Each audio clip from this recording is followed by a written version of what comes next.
Hey, I'm here to talk to you about 4.mbt.6, which is division, and this video will focus on dividing with zeros.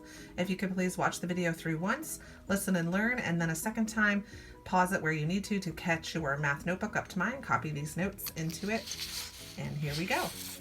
Okay, we're going to start off by copying the heading on our paper, and I'm going to start by showing you the patterns here in this division. So this is very much like what we've talked about before with multiplying with zeros, where what you're going to do is, in this case, divide the first two numbers and then write your answer down and then add the zeros onto the end. So you can see that I've done this here. So 35 divided by 5 is 7.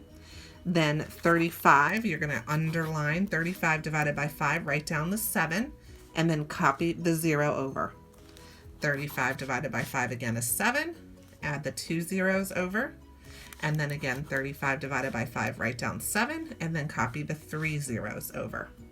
This one over here is interesting because you have to be careful. It's 20 and the 20 has a 0 already in it.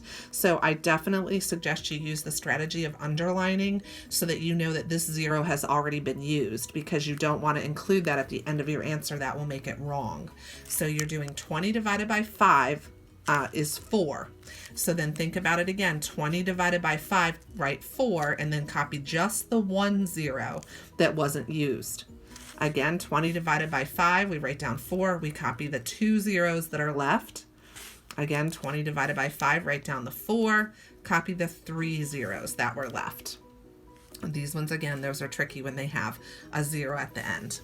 Here's two more examples of some patterns that you can see again, where we are just dividing the first two numbers and then copying the zeros over. If you just copy those in your math notebook to practice that a little bit.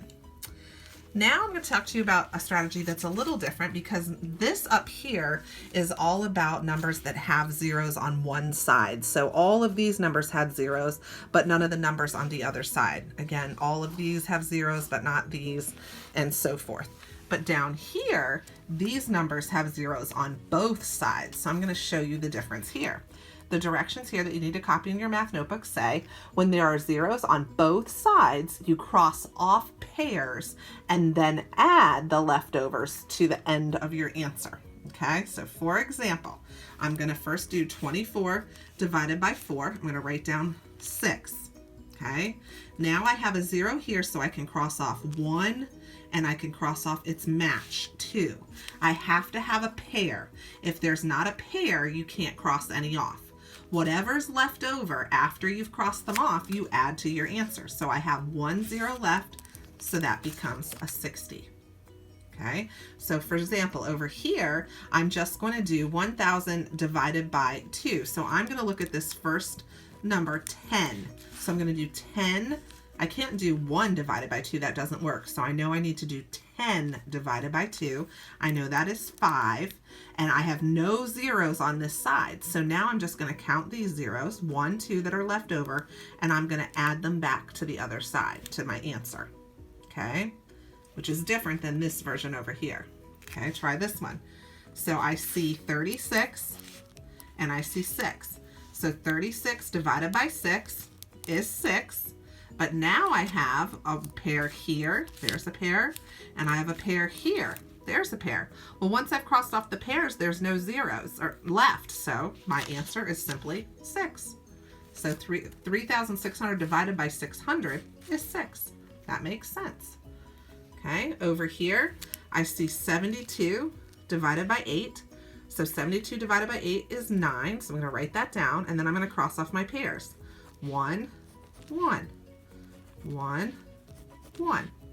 Okay, now I have 2 zeros left over, so I'm going to add that to the end. So my answer becomes 900.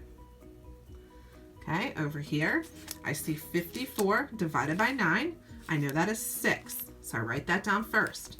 Then I'm going to cross off this one and its pair over there, just like a pair of shoes. I have 1 0 remaining, so I'm going to add that to the end of my number. Okay, next, over here, I have 18 divided by 6 is 3. I'm going to cross off 1 and 1. Now I have 2 left over. 1, 2. Okay, 300. Feeling good about it, I hope. Okay, here's the next one. Remember, when you see this, you can't do 3 divided by 5. That doesn't work. You're going to need to do 30. So 30 divided by 5, I know that's 6. I'm going to write down my answer. This 0 has now been used. So I'm going to cross off this one and this one, this one and this one.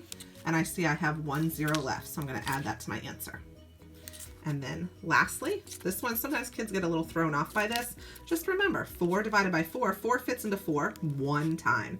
Okay, and then I'm going to do pair and a pair, and I have 1 0 left, so I'm going to tag that on to the end. And there we go, dividing with zeros. Just let me know if you have any questions. We will practice this more in class, and I know you're going to nail it down. Thanks. Bye.